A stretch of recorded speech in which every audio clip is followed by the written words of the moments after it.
Deep Dive Podcast by the Boca Raton Tribune. Welcome to the Deep Dive. Today, we're taking a deep plunge into a really sharp piece of cultural critique. It's from Claudia Catherine, published recently, called The Unspoken Quiet. And our mission today is pretty straightforward. We want to explore this specific, modern kind of cultural silence, she argues, is, well, settling over public discourse. Yeah, and Catherine suggests we're feeling a quiet that's heavy. Yeah. And kind of strange. It's really important, she says right off the bat, to distinguish this from, peaceful quiet, like an early Sunday morning or something. Yeah, not that kind of quiet at all. No, this is a silence that just crashes down, that really dense, palpable awkwardness that hits when something maybe too honest gets said. And suddenly everyone in the room is kind of looking around, reassessing. That distinction I thought was so effective, is the silence of internal risk assessment kicking in, right? Exactly. And she says this quiet, it's spread. It maybe used to be something you'd only feel in very specific places, like a small town meeting she mentions, or maybe a tense family dinner. But now her argument is it's become generalized. It's filtering through the bright screens, lighting up our living rooms. So for you, the listener, this isn't just abstract theory. It's about that growing caution maybe you feel when you're composing an email or thinking about an online comment. This phenomenon, she suggests, is actually measuring the real cost of holding, or rather expressing, a truthful opinion today. That shift from just localized discomfort to this broader systemic caution, that's really the heart of her piece. Okay, so let's unpack this. Maybe we can start by looking at the historical context Catherine sets up first, what she calls the Old Pact. Good idea. We've always had our traditional truth tellers, the jesters, the satirists. Their job was basically to make us laugh at the stuff that made us anxious. Right. They pointed out the absurdities that were already there. Yeah, they weren't inventing cruelty, were they? No, not at all. It was about highlighting, as Catherine puts it, the absurdities that were already there, delivering a kind of truth with a smile.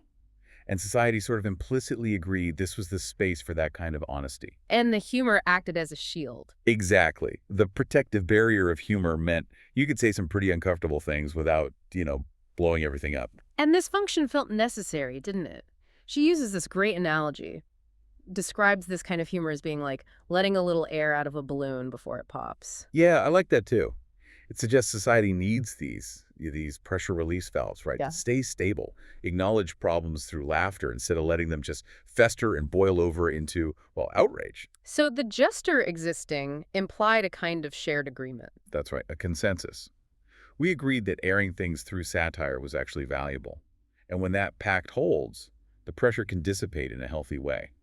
The problem Catherine's identifying is what happens when that consensus starts to dissolve, when that permission structure just vanishes. And air stops being let out.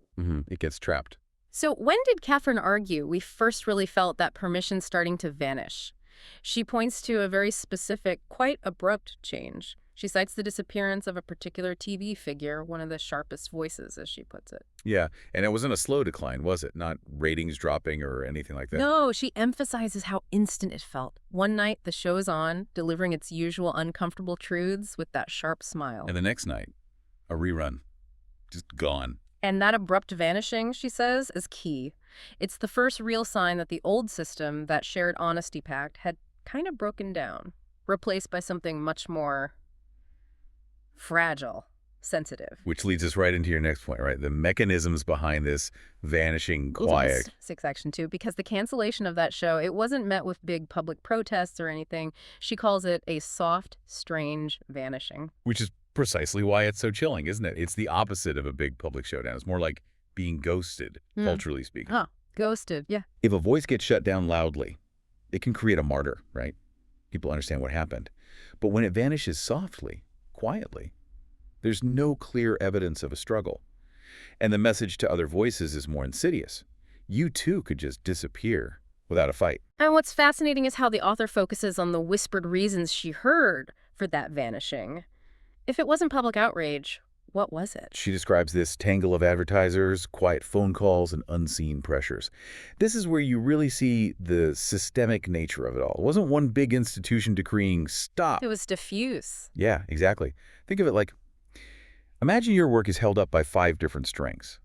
An ad budget, a platform's rules, maybe a shareholder worrying about earnings.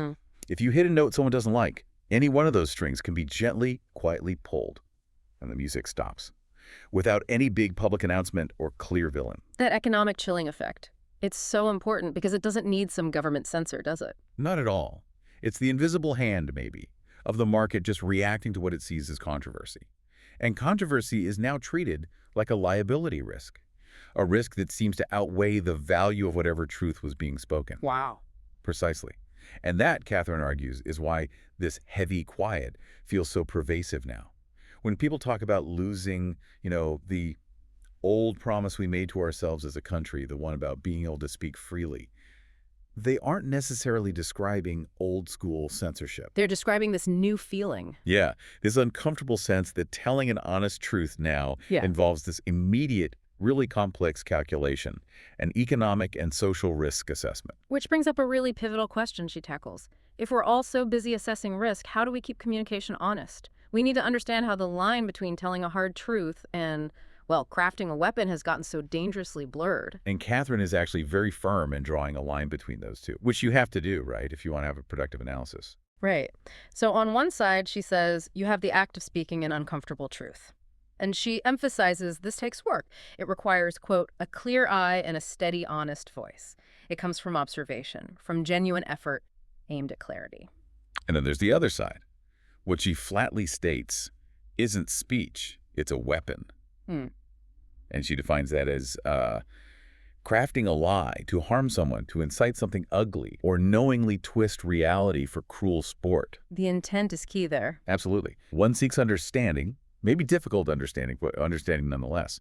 The other just seeks to inflict damage, cause chaos, malice. Okay, but here's where it gets, for me, really interesting. This is the central kind of worrying insight of her whole piece. Her core concern isn't really that we're losing the ability to spot the malicious lie. No. Her concern is that the heavy quiet, the pressure system we just talked about, it's descending not on the weapons, but on the uncomfortable truths. That's the crucial pivot, isn't it, if you connect that back? The whole system, the economic and social structure, it's kind of incentivized right now to suppress complexity, to suppress sharp critiques, because complexity is messy, and critiques disrupt consensus, and that's perceived as bad for business, bad for platforms. So difficult, necessary honesty gets treated with the same severity. As intentional, malicious deceit. And when that happens, we lose our capacity for cultural self-correction.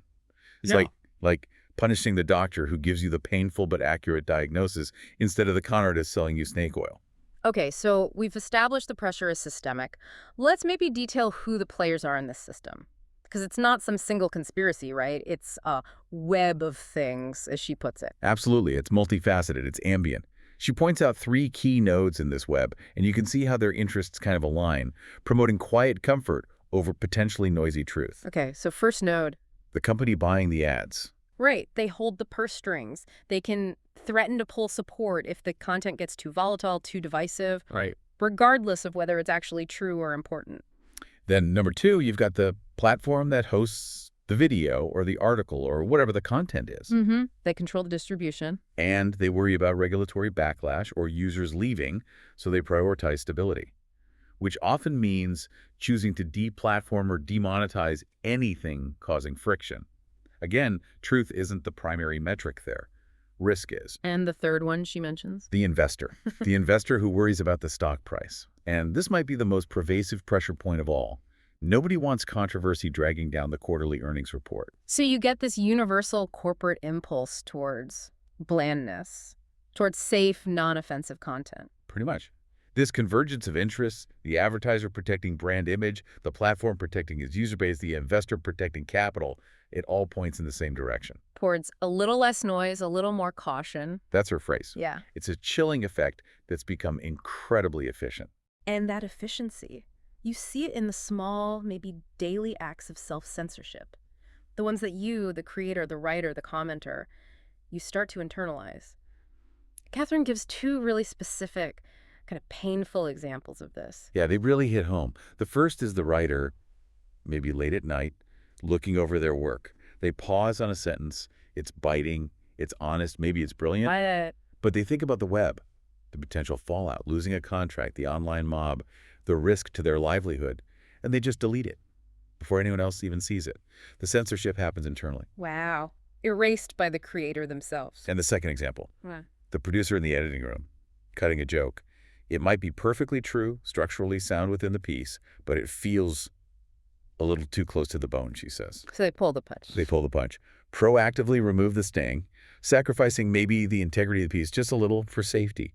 The system doesn't need armies of external censors if everyone internalizes the risk assessment first. And that process of internalization, it leaves that really profound, sad question just hanging in the air, doesn't it, over every potentially honest piece of communication. Is telling this truth worth the trouble? And that, Catherine argues, is the real cost. When we're forced to prioritize self-preservation or maybe just conflict avoidance over necessary clarity, we stop asking if the truth is valuable. We start asking if the truth is safe. So wrapping this up, what does it all mean for us? What's lost when we become too cautious? Catherine's point is that we lose something much bigger than just a good laugh. We lose, quote, a little bit of our grip on what's real. We lose that critical perspective, don't we? That shared nod towards absurdity. The truth that's often, as she says, hiding right behind a brave and honest joke. And that bravery is exactly what gets eroded by this heavy, quiet. What we gain in maybe corporate comfort or social smoothness, we lose in societal clarity. It's been a really insightful deep dive, I think, into these mechanisms and the psychological costs of this modern cultural silence. So maybe we can leave you, the listener, with Claudia Catherine's final, quite provocative observation, something to consider in your own daily life. What's that? She asks, what happens when we start to fear the honest voice more than the deceitful one? Maybe observe where you encounter this unspoken quiet in your own environment. Is the silence you feel heavy, or is it just peaceful? Worth thinking about. Definitely worth thinking about. Thank you for joining us for the deep dive. We'll talk to you next time.